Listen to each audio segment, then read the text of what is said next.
against not just criminals, but also against journalists, opposition politicians, lawyers, activists, officials, and also members of this House, by the way. So this clearly showed back then already these are not isolated cases, but we see a systematic pattern of spyware abuse also inside the European Union. Exactly 3 years ago, I looked it up this morning, the European Parliament has formed the Pegasus Inquiry Committee, and we published a report in May 2023. This comprehensive report clearly shows the abusive use of spyware by EU member states and how it is a threat to our democracy. The Parliament adopted recommendations calling for stricter rules and oversight of the use of spyware in the EU, for legal reform, for safeguarding fundamental rights of European citizens, as well as measures to curb spyware trade. Turns out, the Commission hasn't done anything on that.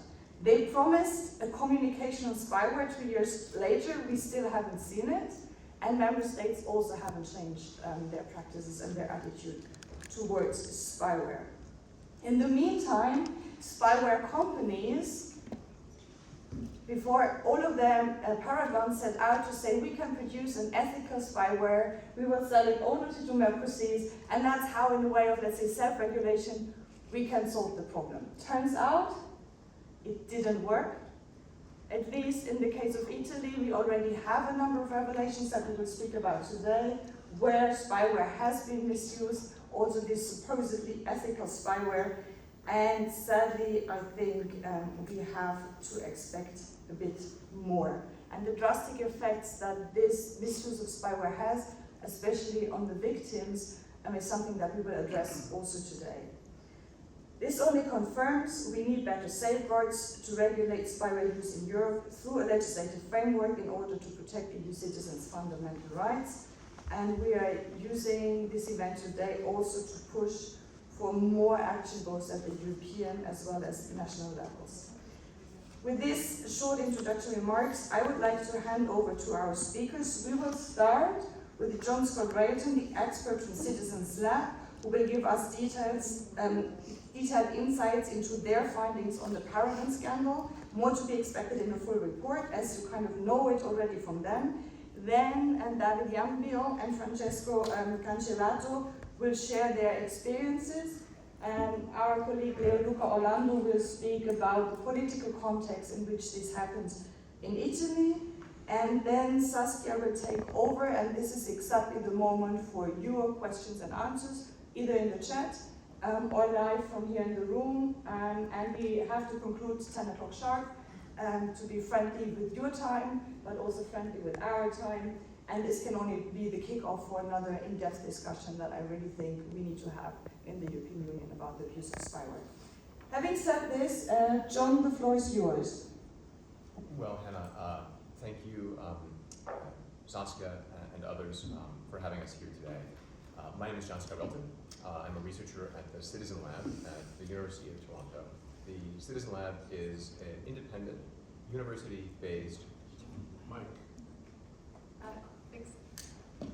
Hello, everyone. My name is John Scott-Railton. I'm a researcher at the Citizen Lab at the University of Toronto. The Citizen Lab is an independent, university-based research group that conducts investigations into digital threats targeting civil society groups. This includes censorship, looking at surveillance in popular apps, and importantly, tracking technologies such as mercenary spyware and their impacts on civil society. A core component of that work is directly working with spyware victims to understand what has happened on their devices and to situate the targeting that has happened to them. We see ourselves as sitting in a large ecosystem of organizations working on spyware, ranging from groups that do technical work, such as ourselves, to advocacy organizations, helplines, and other groups that provide critical support. What brings us here? For years, my colleagues and me have been publishing reports, along with other organizations, on mercenary spyware companies. These reports have led to scandals and discoveries, patches to billions of devices around the world, and critically, they have led to a growing awareness of the impacts of mercenary spyware on civil society, the damaging effects, and we'll hear more from victims today. In this case of Paragon spyware, Citizen Lab had been investigating and looking into Paragon for some time. Our research into this company began as the company gathered public awareness and, as Hannah has noted, really presented themselves as a company that was perhaps immune from abuse risks, with this narrative that if you only sell to certain select democracies, you're not going to see abuses. But of course, everyone in the room and watching knows if you look at the history of every democracy, each democracy has its own history of the abuse of surveillance powers. This is not new. And this kind of very powerful technology is really ripe for that. Now, as part of our investigation into Paragon, and we'll be saying more about this in a forthcoming report, we found what we believe to be evidence that WhatsApp was being used as a mechanism for putting mercenary spyware on devices. This is common.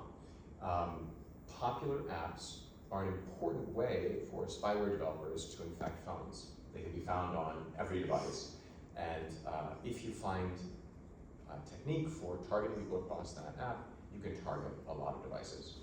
We shared this information with Meta, who have been conducting an investigation into Paragon as well.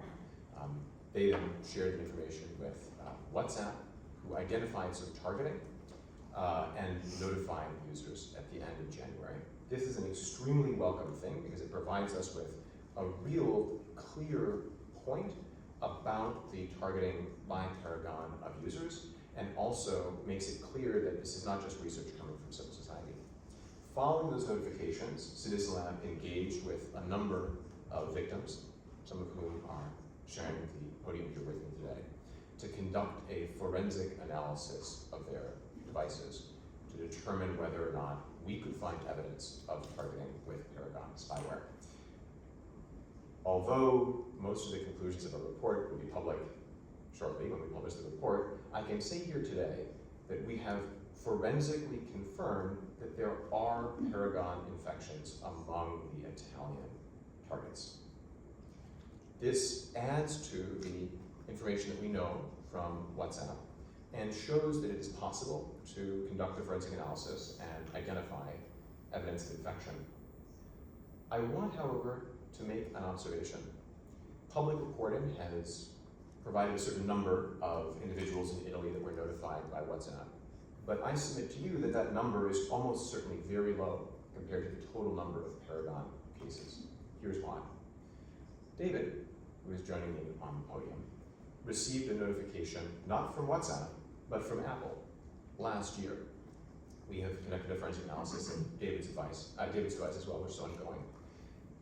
This highlights something very interesting, which is we believe that the Paragon targeting that WhatsApp saw represents only a component of the ways that Paragon spyware is put onto devices. And likely, there is almost certainly a greater number of Paragon cases in Italy and elsewhere that have not received a notification because the vector through which that spyware was put on the device is different and thus might not have been seen by WhatsApp. This is a very important fact because it means that there is a real opportunity and a need both to conduct a more substantial forensic investigation to identify more cases, but also, and critically, to identify which Paragon spyware customers were responsible for the targeting in Italy, and examine the logs that no doubt exist on the premises of those customers of what was done with the technology. The lists of numbers targeted, the information about that targeting. Because while we in civil society and peer organizations can analyze devices and find evidence of hacking, it is almost certainly the case that a more canonical list exists. And the fact that we don't know it publicly today means that there's a gap in accountability between harm that has been done in Italy and where we are presently. I want to leave you with this observation. Mercenary spyware is an ongoing European scourge and a problem.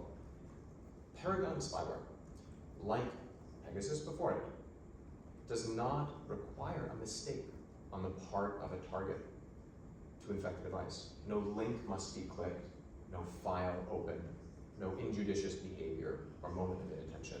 Simply 1 minute your phone is private and yours, and the next minute it is streaming information from your device to somebody who may wish you harm and certainly wishes to surveil you, dumps your digital life on their proverbial cable.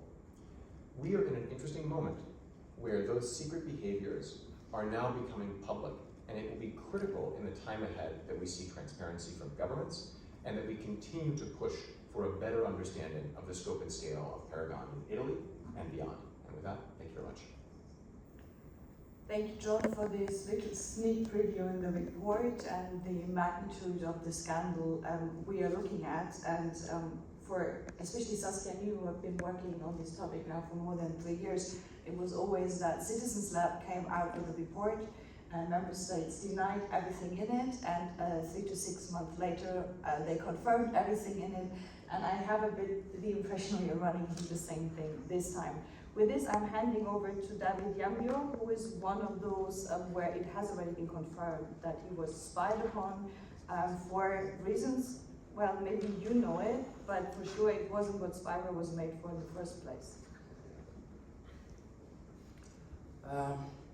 Thank you, Anna, and John, and all the colleagues who are here, both experts and victims. As John has said, first, my name is David Yambio. I'm the co-founder and the president of Refugees in Libya. To give you an idea what Refugees in Libya is, we started as a protest movement inside Libya to respond to the violations that were being inflicted on us, the torture of women, the rape of women, the arbitrary detention of human rights defenders, and the people across Tripoli who deserved protection. As a result, in 2021, we had to protest for 100 days, and afterward, the protest was violently expelled. And those of us who, in the meantime, managed to arrive here, we continued with our human rights work. And through this, we have never left any single stone unturned. This parliament, both here and in Brussels, we have all approached it, and including international judiciary bodies, as well as the ICC. So, to understand why I will be targeted, it is a nightmare that I have not been able to reconcile with, because in my case, I am a victim to certain crimes that has been committed and is being committed in Libya, thanks to the funds that Italy and European Union is delivering to the Libyan militias. What we have done consistently over the years is to document what we are experiencing and to put it on the table to competent authorities that should be able to hold those bodies accountable. But in the end, we are being criminalized, and to me, when I first received notification from Apple that my device had been targeted by sophisticated mercenary spyware, my life was completely put on hold. I had the fear that the people who first tortured me in Libya, and the fact that I survived and continued to knock on the door of competent authorities, able to hold them accountable, were now after me. And the fact that I had to escape from my country of origin, where only dictators are and tyrannical power holders, doesn't make any difference when I'm in Italy and my devices are compromised, my information, the information that victims across Libya and Tunisia, who are key witnesses to the crimes that are being committed, is compromised, send a huge signal to me and to all of the people that we have been cooperating with. What does it mean for the people who are still in Libya, the sources of information who are documenting those critical human rights violations that are unfolding day and night? To my understanding, even a few months later, one of the wanted criminals called Al-Masri was arrested in Italy, only to be returned to Libya by the Italian government. While I was here, I was his victim, a personal victim who witnessed his torture on my body, and that did not stop there. What signal does it send even to the rule of law? When I fled my country, I thought Italy and Europe would be much more. I have been robbed many times of my phone, of my belongings. I have been tortured. So right now, what I feel is equally to the fact that I was robbed once, I was tortured once, because for 4 months, I have been experiencing nightmare. Our work has been completely put on hold. So how do we continue from there if the Italian government even, where I live, does not respond. We have written letters, we have given our concerns to the competent bodies, but no one is responding to our concerns. What we see here is that all these spywares, when it started to start with the less privileged persons, to start with the migrant who doesn't have a word, because it's the Italian government that claims to provide security and protection. The second day it goes to an Italian journalist, it goes to a civil society actor. All of these is something that we need to combine.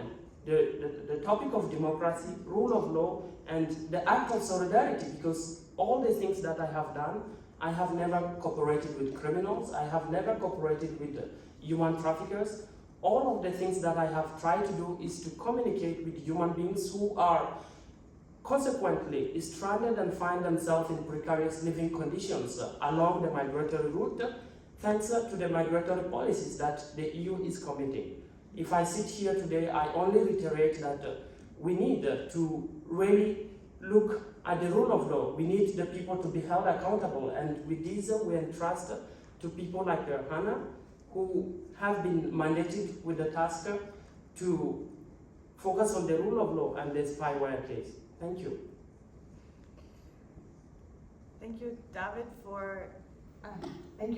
for this strong testimony, but also your strength to fight the many different injustices that you're looking at. And it sadly is also one of these patterns across all spyware scandals, that victims of this abuse are left alone, that they are being told that they just make this up or it's their own fault. And I'm very glad that organizations such as Citizens Lab, and we need more like this also in the European Union, try to find ways to protect and to shed light on this abuse. Francesco, you work as a journalist, which doesn't make you a criminal, I would say, and still your phone has also been infected. Yeah. First of all, let me thank you for this invitation and this event. Sometimes you said victims of spyware are left alone, and I don't feel I'm left alone. Mm-hmm. And I thank you so much for this invitation and to raise the case in the Strasbourg Parliament. Who am I? I'm Francesco Cancellato. I'm the editor-in-chief of an Italian online newspaper called Fanpage, which is a generalist newspaper, but it does a lot of undercover investigations against political parties or something like that. And we had a lot of this investigation against the far-right parties. And upon that, I didn't expect I was spied. I live in a democratic country in Europe, and I believe that our job, even if it's very critical and very, the government doesn't like us, but political party doesn't like, we don't have many friends, but I didn't think I could be spied, so I didn't expect anything. And I didn't expect I was spied with a spyware sold to the government, to democratic governments, such as Graphite, which is an ethical spyware, to European democratic governments. And that's why we decided to go public, short after we knew we were spied. I say we because I think they used me as a vector to enter the newspaper. Mm-hmm. So I wasn't the one that was spied. All the newspaper was spied. And we decided to go public and to share transparency. Our transparency. We say, okay, we were spied, so what's going on? And maybe I'm naive, but I expected transparency to my government. And then didn't receive transparency. They remained silent for 4 days, and then they say there were 7 people involved in a note, and the National Cyber Security held the case, but they didn't say 2 important things: that the Italian intelligence and the police enforcement agencies were clients of Paragon, and we knew that the day after with some articles written by The Guardian and Haaretz, but not from the Italian government. And they didn't say that the contract was stopped or suspended. We knew 15 days after, that there was a sort of due diligence in order to say if there were violations on this contract. The articles on The Guardian and Haaretz said there were violations, ethical violation in the use of Paragon by Italian agencies. They didn't call me. They didn't say, we heard in your case, don't worry, we are your government, we're trying to help you.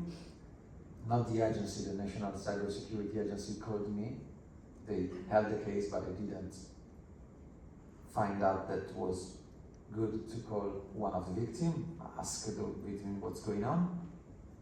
But they only threatened me, another journalist and members of the parliament. They say, a minister said, don't say we spied on journalists and activists, or we're gonna sue you. So every question was perceived as a threat, was perceived as something malicious against the government. And we only raised questions.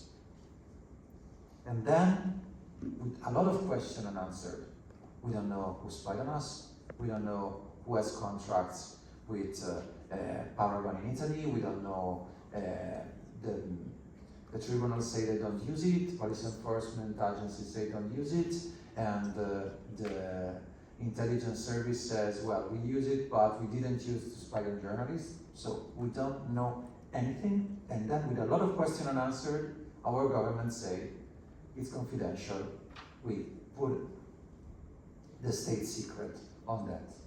So I think that that's the most relevant question I put on, as a victim and as a, well, part of the scandal. I think that the most important thing when you are a victim and when there is a scandal like that is transparency. And what I found out is that transparency is not an issue for any government.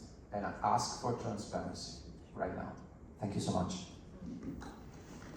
Thank you, Francesco. And I mean, from the outside, it seems kind of cumbersome that they have access to your full phone, your full pictures, your full communication, but they have an issue with transparency when you ask them one question. There's a European dimension to that. Saskia will speak about that a bit more also. But of course, every time there's also a national context. Why is that happening? What is the debate in Italy? What are your demands here, Luca? Thanks a lot. John, David, and Francesco, before me, clearly have spoken about relations between the spyware and human rights, and about spyware and democracy. But when we speak about scandal, it means that we can use scandal for normalization of illegality, or we can use scandal to react against illegality and to prevent future illegality in our country, but even in other countries. I think that what happened in Italy is really serious, because there are 7 persons involved. 3 of them, they are members of the Mediterranean Saving Humans. One is David, the other one is Francesco, is a journalist, director of Fanpage. So I'm not to repeat human rights, I'm not to repeat democracy, because I think that the role of each of them is clearly confirmation of this connection. What happened in Italy?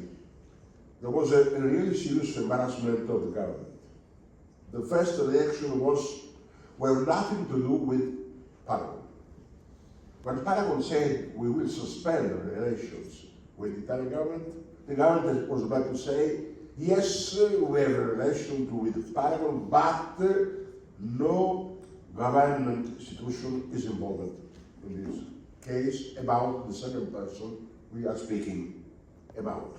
After that, there were really additional for contradiction, but only one time the Vice President of Italian government, Salvini, said, just as comment to what was happening, there is a war inside Italian secret services. He did not repeat, but he said assume that there is a war inside the Italian cities. The government was an embarrassment and then said that it was necessary just to apply the secret of state. But there is no formal act about the secret of state. And according to the 131 of the Statute of Secret of State, the government has to write something, to sign something. And that's, first of all, to give a motivation, because you cannot say state secret without motivation. So we have just something like a tomb of silence, but no formal act about that. But what I wish just to say that it is really impossible to accept the silence of the Premier Meloni. She did not speak about that. She let the ministers to speak, being contradiction each against the others. It means that it is necessary just to provocate the reaction of public opinion against what happened and the legal actions. When at this moment many legal actions, there are legal actions of the Italian Federation of Press in front of the Court of Rome, there are 4 actions of Mediterranean, there's the action of David Yambio. And I wish to say that 2 days ago, the General Prosecutor of Rome, Amato, was in hearing in the Parliamentary Committee for Secret Services.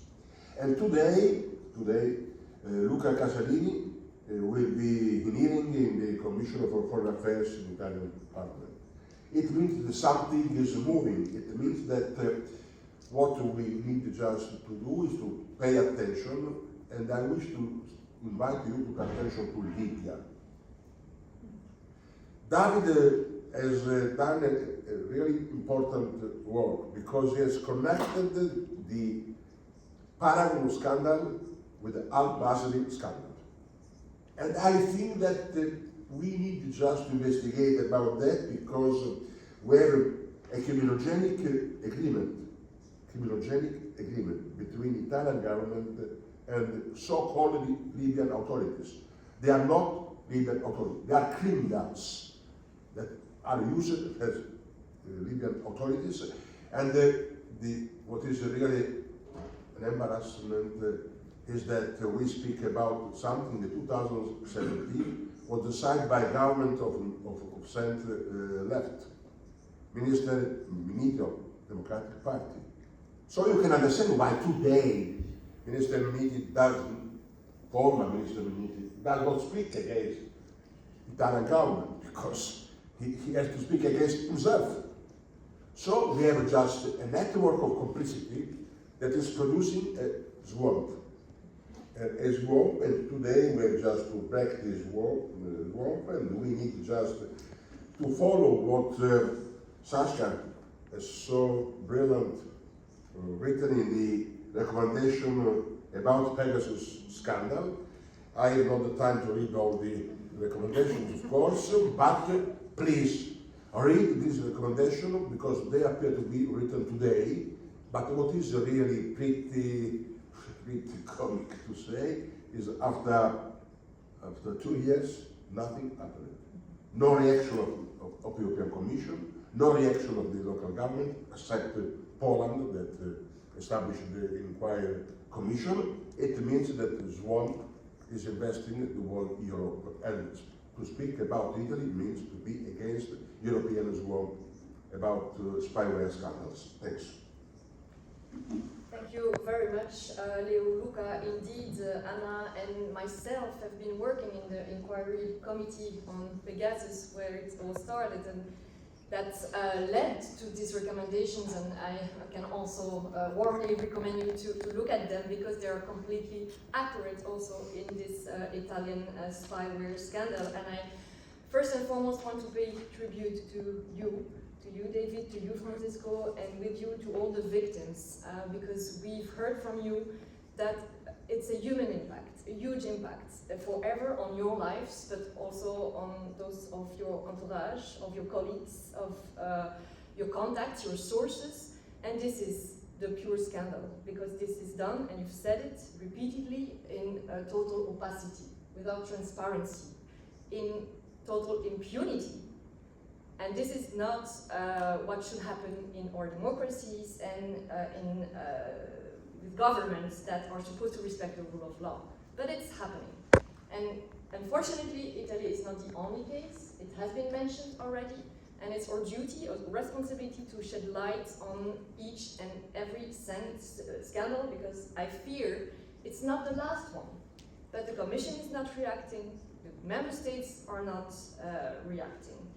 And I really want to insist on the impact on victims first, because it's going against fundamental rights and also the right to privacy. It's going against freedom of journalists and protection of sources. But lawyers, prosecutors have been spied on in several countries.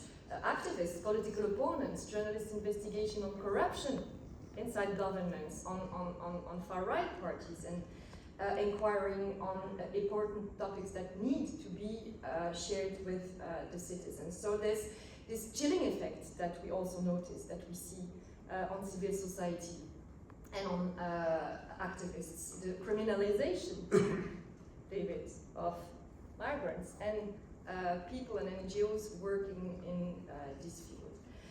And so yes, the way forward is to keep pushing the Commission to publish at least the communication that has been announced for 2 years. It's the minimum that we can expect from the Commission. And we heard from Commissioner Virkkunen last week that there will be a communication. We collectively have to keep pushing for that. We also need a clear definition of national security, because under cover of national security, there is a lack, if not absence, of investigation at the level of the Member States or also at the level of the Commission.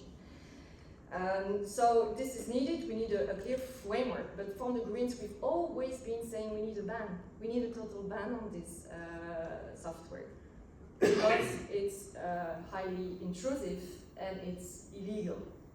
And so we need to keep pressure. And we need you for that also, because it's a collective approach that we need to have citizens, civil society, to hold our governments accountable for what they are doing. And I'm sure from here you have many questions, so now the floor is yours. Online, in the room, if you have questions to our guests, it's now the moment. If you have questions also to us on the recommendations of the inquiry committee that are fully applicable to this new scandal. I'm waiting for the names of the people online that would have questions, and I'm also looking at you in front of me if you want to ask a question or share thoughts. So there's already, just for those who are digitally, you can post questions in the chat. And then we have a team that reads them out, which I think is the easiest way for the digital ones, but we give, of course, the word to those who are on here. Thanks so much. I'm Michał Kobosko, MEP from Poland, Renew Europe. Obviously, Poland was at the epicenter of the 2020-2021 Pegasus scandal. I had the chance to contact John at that time, and thanks a lot for your help. It seems that I was not a victim at the time, but still you told me that I had a pretty new device, and you couldn't check what happened a few months earlier because I changed the device. But that's an old story. Here we are in another story of a very similar kind. So if that could be kind of a paragon for beginners question, John. Could you compare the cases of Pegasus and Paragon? What's different? What's similar? Is it the same story again, or are we in a new world? Since look, 5 years passed, and there's a new technology, unfortunately, also available for that kind of use. Well, thank you for your question. It should be on. Yeah. Thank you for your question. Certainly it's great to see you here. I think the Poland case was extremely instructive, certainly for the Citizen Lab, but also for Europe, and remains now one where we see the possibilities of accountability. So we've been watching with great interest as Poland conducts an investigation, notifies cases, seeks to understand the processes of procurement and orders. This is a model now from Poland that is relevant, I think, to many European countries that have their own unaddressed spyware scandals. To your question, the difference between Paragon and Pegasus, well, they both start with a P, but one of the things that is unique about Paragon is that they came up during a period of great scandals around Pegasus. They made certain design choices in the way that they built their spyware, and they certainly made many public relations choices to try to reassure potential customers that they weren't going to get caught if they used Paragon, and to reassure governments around the world that the proliferation of Paragon's graphite spyware would not result in abuse scandals. Well, here we are. Their customers have been caught, and there are abuse scandals. Technically, Paragon made certain choices to try to obscure their spyware that are in some ways more sophisticated than NSO Group's Pegasus. But in other ways, those choices exposed them to app developers like WhatsApp, which resulted in these notifications. What is critical, to pull back the lens a little bit to understand, is that this is a technology designed to be operated in secret and to never be discovered by the victim, which means that there is an absolute need for regulatory engagement, because without it, the temptation again and again to abuse this kind of technology will be overwhelming. Secondly, we point to the critical role played by companies, including WhatsApp, in doing these notifications. They provide a really important bit of clarity that then we in the ecosystem of civil society and others can take from and run from there. But I would submit to you that in this room, no one knows whether or not, with the exception of people who we've checked, whether or not your device has been targeted with Paragon. Nor would you potentially have a mechanism for knowing. That itself is an existential threat to democracy, security, European security, and privacy. Thank you. Thank you very much. Yes, Leoluca wants to add something, and then I have, so you can prepare a question in the room, and then I will take a question online from Guillaume Giraud. Just shortly to mention that the final conclusion of recommendation I was speaking about Pegasus just say that we need a legislative initiative from the European Commission. Just for you. Of course, no reply about that. Yeah, hey, thanks. Anna from German Public Radio Deutschlandfunk. I have actually a couple of questions, but maybe we can start with two for John.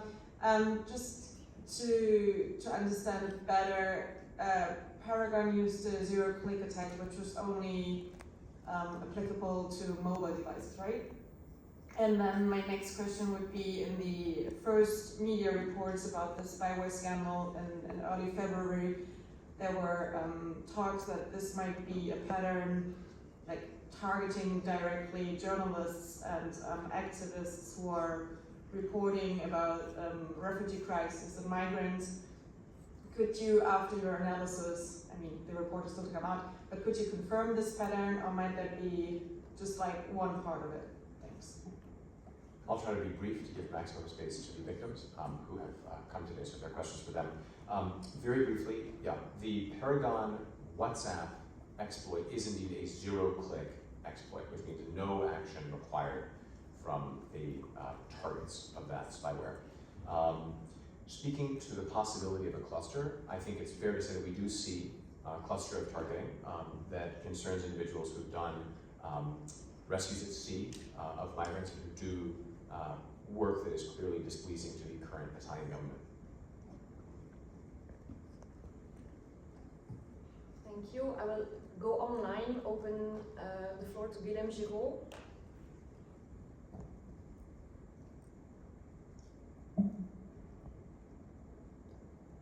Do you hear me? Yes, we do. Okay. Good morning. Thank you very much. I would like to say that what I observed today is exactly what I have seen in 2016 in a Gulf country, and I documented this in a book and in a testimony to the Pega committee at the time. So I was an industry expert at the time. So definitely what I've seen both in Gulf and in Europe is that the chiefs of states consider spyware such an effective tool that they do not want to share it with the civil society. This is what I see from the inside. So what we have seen recently in France is something that is very interesting, is that the executive power wants the legislative power to turn into the possibility of backdoors for the investigation instead of spyware. And actually backdoors is a worse solution than spyware, and it was rejected by the parliament. So my observation today is I am not in favor of a ban because this is a very difficult stance to keep in front of the organized criminality, all those very, very difficult situations that we face. Maybe we could think of a solution, of course, a solution that would be regulated by the European Union, that is for sure, because member states will not do. Maybe a solution that would not involve the zero-click approach, which is of course unacceptable. This is my observation rather than a question. Thank you. Thank you for sharing your observation, and it's indeed the conclusions of the inquiry committee to put a framework in place, and that the EU puts a regulation in place to oblige the member states also for transparency and accountability, proper judicial investigation, information to the victims, access to remedy. Again, I can only orient you to the recommendations because they are totally accurate, and the EU needs to act. Often we've been told there's no EU competence on this, but obviously touching on the rule of law, on judicial cooperation, on dual use issues, export also of those spyware, there's definitely a EU dimension that the Commission should take in its hands. I have a question back in the room. Yeah, thank you very much. My name is... No, excuse me. Ladies first. Yeah. And then I come back to you, man. Thanks. Olga Fatwa, German television. I have also a couple of questions. For John, too, could you give us approximately an idea of when you will publish? And then we have here 2 cases of Italy. Do we have other cases in other European countries for Francesco and David? What are the next steps? You're going in front of the court, I imagine, or where are we there? And then, then it's fine. The report is going to be coming quite soon, I think. It's a matter of days at this point. Days, weeks, months? Days. I feel like I'm speaking to my doctoral advisor, so soon. But certainly I would say, as I said in my initial remarks, I think we can expect more cases from the Paragon file. Whether or not those cases come from WhatsApp notification recipients or individuals who may have been targeted but not through WhatsApp, I think is a very interesting question, and it speaks to the fact that this story and its scandal is still young.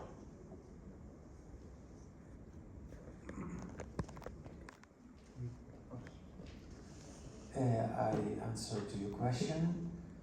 I went to tribunal, Naples tribunal, and I presented the issue, I don't know who, for being spied, and they opened an investigation, and I give them my phone for a forensic analysis of by the postal police in Italy, which is the cyber security police in Italy. So I'm waiting for their analysis. I'm also waiting for the analysis of Citizen Lab, which has a forensic analysis of my phone as well. And before that, before I know something more about this who spied on me and when they spied on me and for what time they spied on me, I can't say anything more. I have to be very patient about that, even if I am very worried about that. Yeah, for me, I think you have to imagine my circumstance as the most difficult one.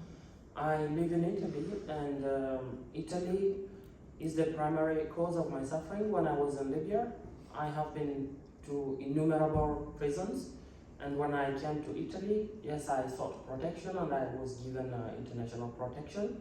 But when I found that a government was spying on me, how could I simply just go to the same government who has been responsible for my torture and the torture of many people that I'm working on day and night? On the other hand, I had to understand what kind of a spyware it was. So from November last year, I have been following with the different experts, which led me to the Citizen Lab. And for a number of months, I had to live with that nightmare, which is still ongoing. Until John comes out as soon as possible, I cannot be able to do something. But this is why, in the meantime, we have turned to this body, the European Parliament, to try to share our concerns and to seek help. Because if we cannot do anything in Italy, we need to do it at the European level. Thank you very much, and this brings me to a question that is posed to Anna and me online from Edri Aljanovic, I hope I pronounce it well, on what kind of follow-up can the Parliament do in the current political landscape. You must know that we asked for plenary debates in this session because we are in Strasbourg for the moment in a plenary session, and we requested a plenary debate. There was no majority for that, meaning that we have to keep pushing. I know I see a presence of MEPs from several political groups, and the aim is to build a new coalition of MEPs that will work on the issue of illegal spying, and that will commit also in Libya, but maybe also in other committees, to work together and to have a cross-party, cross-group approach towards this, because it touches upon so many issues, including, again, the rule of law, fundamental rights, protection of victims, and many other aspects, trades that we need to tackle. And so be sure that Hannah, myself, Leoluca, new MEPs also, because of course, every time there's a new scandal, including now in Italy, Italian MEPs, I see some in the room, Benedetta Scuderi, also Mr. Rutolo from the Socialist Group, are committed to take further action. So we will not leave it here. Our starting point is the recommendations of the Inquiry Committee.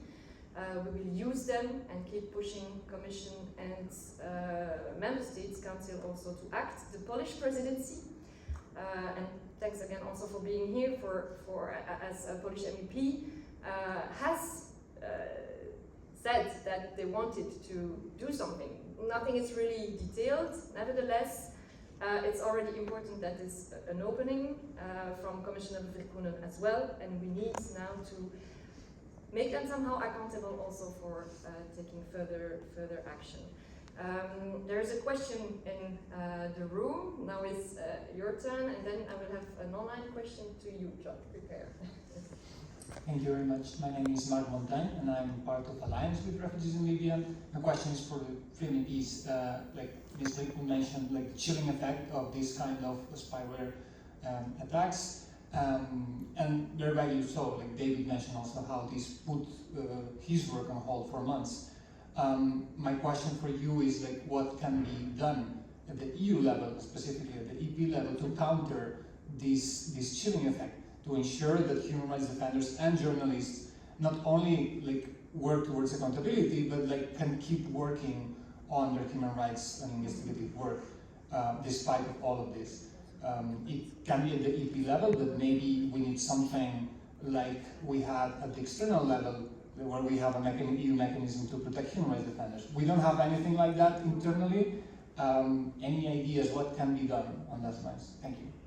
We have clearly seen, two problems on the victim side across all the cases. One, what I call the gaslighting effect, and David described that. Basically, they hack your phone, then they tell you to to prove to them that they hacked your phone, you have to give them your phone. I mean, this whole thing doesn't make sense because then they have your phone again and they may modify what is on it. So it looks as if they never hacked you. So you're in this vicious circle on which you just can't prove what happened to you, including they don't trust the Citizens Lab data that doesn't qualify in front of court. So that's one problem. And the second one is the chilling effect, and you're kind of being left alone with scarce resources actually supposed to do other work. What we had in the recommendation, and we pushed for very hard with the Commission across all political parties, was that we have a support hub for victims, where they can have their phones checked, where they get legal support, where they get also financial support for this legal pathway, so that they get all the support they need so that they can properly ask for justice in this process and they are not left with all the brunt of it.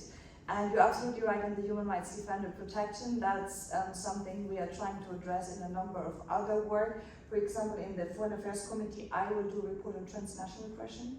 That is also trying to see to what degree the support that we give to human rights defenders when they are in their home country and when they have to come here will be extended, because we all know that the repression doesn't stop.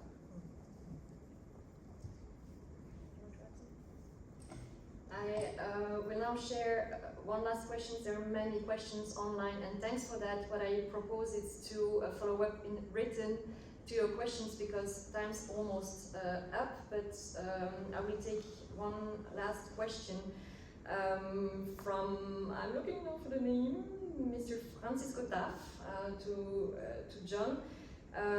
Was Citizen Lab notified by Meta about the attack, or was Meta notified by Citizen Lab? And in both cases, how did they find evidence about this kind of attack and its relation to the spyware from Paragon?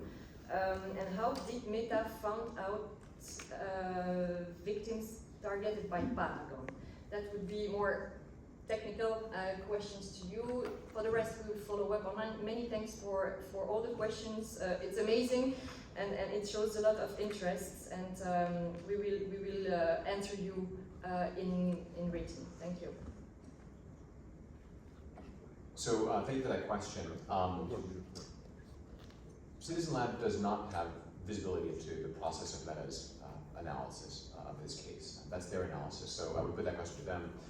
What I can say is our research identified that there was a sense that WhatsApp was being used as a vector. But the credit, of course, for the discovery and action on that vulnerability and the notification of the users would rest with WhatsApp, who received information from Meta about it. I would like to point out, though, that we're here today, partially thanks to those notifications, but really thanks to victims who have bravely chosen to come forward, who have sat with me here on this stage and told their stories and highlighted the very human harm and impact of this technology, and who also consented to participate in a forensic process. This is the civil society component of understanding what's going on. Many of the other pieces of this story sit with other places, including governments. Thank you. Just only shortly to reply to the question, I thank you for mentioning the Libya, and I wish just to repeat that we are just living a really specific condition. I presented in 2017 a formal complaint to International Criminal Court against this agreement. Of course, no reply arrived. We are waiting for, I'm waiting for. The second, no member states after Pegasus called the Europol, called the intervention of Europol. It should be normal to ask help. The third that we should just to say is only a question about the role of the Italian government. I'm not sure that the Italian government is directly responsible for what happened. My question is, was it directly responsible or was accomplished? Not being able just to speak. Because I don't know if the order came from Italian government or from some other government that are in complicity with the Italian government, obliged not to speak. Therefore, the embarrassment of Italian government. Thanks. Thank you very much. So this will conclude our event this morning and this very interesting and rich exchanges. So we ensure that from our side, from the Parliament side, we are committed to take further action and put pressure. I did mention also the presence of Alice Kunke on the victim side, on the fundamental rights side. She's also super active, and we are all allies in this. I think it's important to send a message from Italy to the other member states that we also need national parliamentary action. They can launch inquiry committees, they have to, right? Launch inquiry committees, they can request the support of Europol. Europol at EU level needs a concrete demand from the member states to act. We want Europol to be involved in investigations there. We need the Commission to take action because we know that there's no impulse from the European Commission, no political will at that level, nothing will happen. So accountability from the national to the EU level is key. And again, John, you were taking the words of my mouth, saying that civil society is instrumental. Our work in the inquiry committee wouldn't have been possible without civil society, investigative journalists, because we get no answers from the official authorities. There's no transparency, no accountability, and even worse, impunity is one of the keywords that is coming back all the time. So putting a regulation in place, a clear framework, is one of our priorities, and so we will keep fighting for that. Also a call to my colleagues, we need strong majorities. If we have further scandals, and listening to you, there will be, we need plenary debates. We need exchanges in our respective parliamentary committees to keep the pressure on the Commission and on the Council to act. Thank you so much for being here. Again, David, Francesco, John, and also to you, colleagues, for organizing this event. Thanks to the participants online, and thank you also here in Strasbourg for attending this event. Thank you. Have a nice day.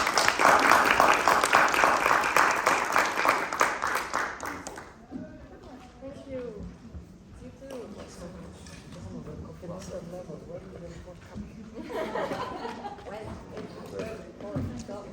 Everybody want to know. Oh my God, I feel like